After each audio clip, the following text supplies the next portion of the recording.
Hey guys, welcome to my Friday video on Saturday. I apologize for it being late. Circumstances, that's all I'm going to say. So stuff came up. I wasn't able to get it to you guys, but I am making it today for the few of you who do want to watch it. I also want to let you guys know that I'm having some internet issues that are messing with, messing with my ability to post sometimes. So if things are delayed or things are behind, I promise you it's not because I'm being lazy. I promise you it's because there's something else that I can't control happening, and I'm trying my best to fix it. The internet's been out all day today, and all of a sudden started working, so I jumped on immediately and made this video so that you guys could at least catch up. I know some of you aren't finished yet, and maybe this will help you. So we had just finished with the first of the 5 people that Eddie meets in heaven, having left, that being the blue man that he never really knew, but yet had a major impact on his life. In fact, indirectly led to the man's death. So now, because Mitch Albom sets this up in such an easily followable pattern, we get the second person Eddie meets in heaven. And this person's going to be a little different. This is a person he did have a lot of interaction with, okay?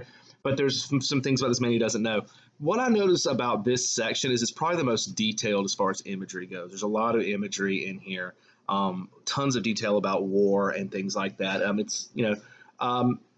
We didn't see much of this in Tuesdays with Morty. Mitch Albom's got a great descriptive style, but it didn't always come out in that book. It does in this one, because this one's more narrative based. You can do a little bit more with that, all right?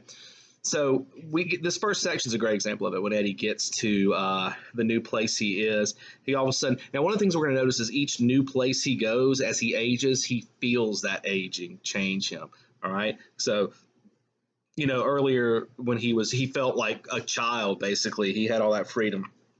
Now he's a stronger person because he's a man at this point, and he's in war. All right. We kind of get the detail here because as he kind of solidifies where he is, it says the name on the dog tags was his. And of course, I'm guessing you guys know this, but dog tags are a military thing that you would wear. That way, if you died, people would be able to identify you. Even if they couldn't really tell about the body, they could see it from the dog tags. Also, a way of organizing things so that they could keep up with bodies. Kind of a dark thing, but they're very important, obviously, right? So a little bit more characterization of Eddie in this section says, young men go to war, sometimes because they have to, sometimes because they want to. Always they feel they are supposed to. Now, that's got parallelism in it. We haven't got a lot of chance to talk about this. And those of you who are going to be in 11th grade AP, we're going to talk about this a lot more because it's what we call a rhetorical strategy. It's intended to make things more memorable. So by him saying sometimes because they have to, sometimes because they want to, always they feel they are supposed to. So it's not repetition, because repetition would be if we had sometimes because, sometimes because, sometimes because. We don't, though. That's in the first 2, and then it switches to something else. The key is the concept that they're supposed to, they want to, they have to. Those are your 3 things that parallel each other. It makes it a memorable section. When we talk about things that are quotable, it's because authors use techniques like that. More often than not, things that are remembered as quotes have some sort of special rhetorical strategy, and that's an example. Eddie talks about, like, when he's getting ready and training, he's like basically learning to shoot at Ruby Pier, which we already saw a lot about in the last section, this amusement park. And we're going to see a character who's going to have a major, major role to play later in this novel. If you've read ahead, you know what this guy is going to be. But it's a guy named Mickey Shea, who we're going to see him in a lot of Eddie's memories. In the This Is Eddie's Birthday sections, Mickey Shea is going to be there a lot. He's a guy that works at the pier with Eddie's father, okay, who we're going to learn more about later, too. Like I said, Albom's really good at laying little breadcrumbs for us later on that we'll come back and read. He wrote this book in a way that you didn't take 3 weeks to read it like we are.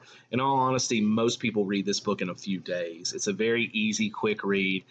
I reread and did the questions for the last 70 pages of it in like 2 hours. So it's really easy because it's not a hard book. So, if you take a long time, you'll lose track of these little details, but he puts them where you should be able to remember them. I think I put this in the questions. Mickey makes a comment to him. He says, war is no game. If there's a shot to be made, you make it. You hear no guilt, no hesitation. You fire, and you don't think about who you're shooting or killing or why. You hear me? You want to come back home again, you just fire. You don't ever think. He squeezed even harder. It says, it's the thinking that gets you killed. All right, and that's kind of an important thing. And we're not going to talk about this so much in this book. If we're still doing All Quiet on the Western Front at a later date, we're going to talk a lot about how that shows you how backwards war is if thinking is bad. So obviously that's a problem. All right. At this point, we meet the second person in the next little section. You meet Eddie's captain, who is going to be the second person he meets in heaven.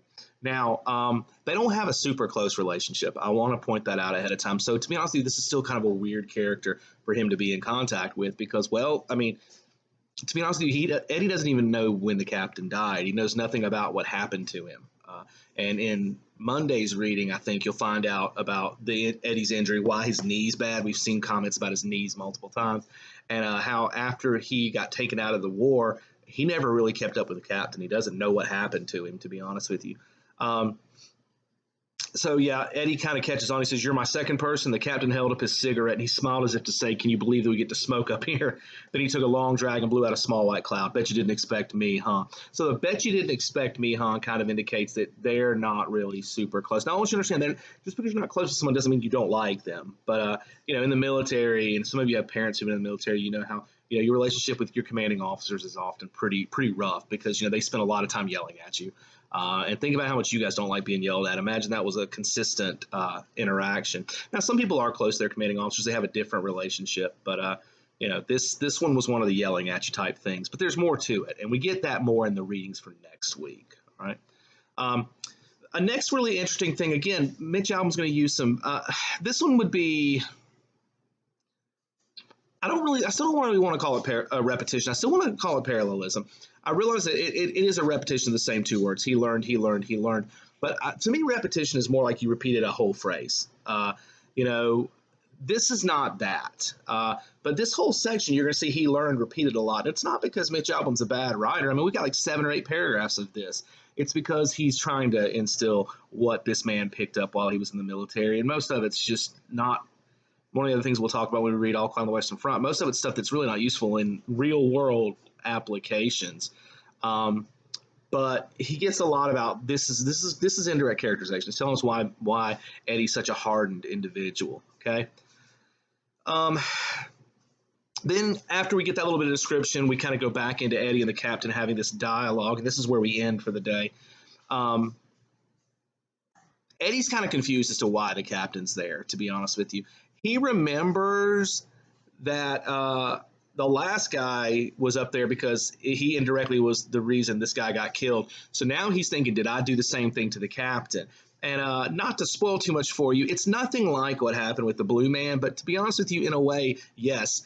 Eddie's kind of responsible for the death of his captain, too. Now, he doesn't say that, but when you see next week, and that's kind of to keep you reading, when you see it, you'll find out why this is the case, all right? So the captain asks him, "Hey, did you stay in touch with any of the guys from the battalion when you got back over to the States?" And Eddie says, Eddie remembered the names. The truth was they had not kept in touch. War could bond men like a magnet, but like a magnet, it could repel them too. The things they saw, the things they did, sometimes they just wanted to forget. He says, "To be honest, sir, we all kind of fell out." He shrugged. "Sorry." The captain nodded as if he'd expected as much. He says, "And you went back to that fun park where we all promised to go if we all got out alive? Free rides for all the GIs, 2 girls per guy in the tunnel of love. Isn't that what you said?" Eddie nearly smiled. That was what he'd said, what they'd all said. But when the war ended, nobody came. "Yeah, I went back," Eddie said, and I never left. I tried. I made plans, but this leg, I don't know, nothing worked out. Now, I read all that because I wanted to point out that detail about him never being able to leave this park is going to be really big later in the story, when he sees his 5th person. The idea about why he's at this park starts to become more relevant, all right? The great thing about this book is there's no words wasted. There's no space wasted. This is not, I've got to get to a certain number of pages, so let me ramble. Everything's intentional. That's, again, one of the reasons I like this guy's writing so much. I mean, his prose is pretty plain at times. Sometimes it's really spectacular. But for the most part, what it is every detail matters, every word matters, and that's something that we just don't do a lot of, okay? So we left off here. The captain asks him, he says, "Do you still juggle?" We're going to see that next week, why he asked that. Again, nothing's unintentional.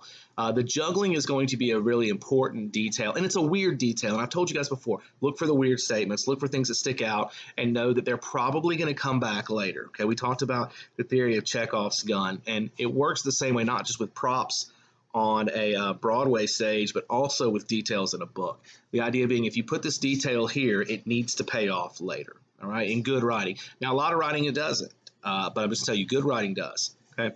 All right. So that ends us for this week's reading. Most of you have already probably finished and may not even watch this video, but I just wanted to kind of walk through it for those of you who are used to doing it this way. Okay.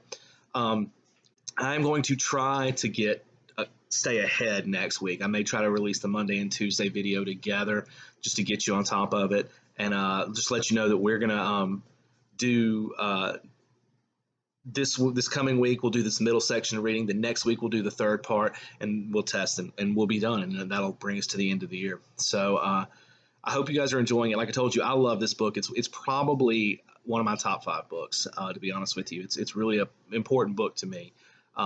So I hope you're enjoying it so far. I've heard good things from some of you, and if you'd like to keep reading, go ahead and read ahead. All right.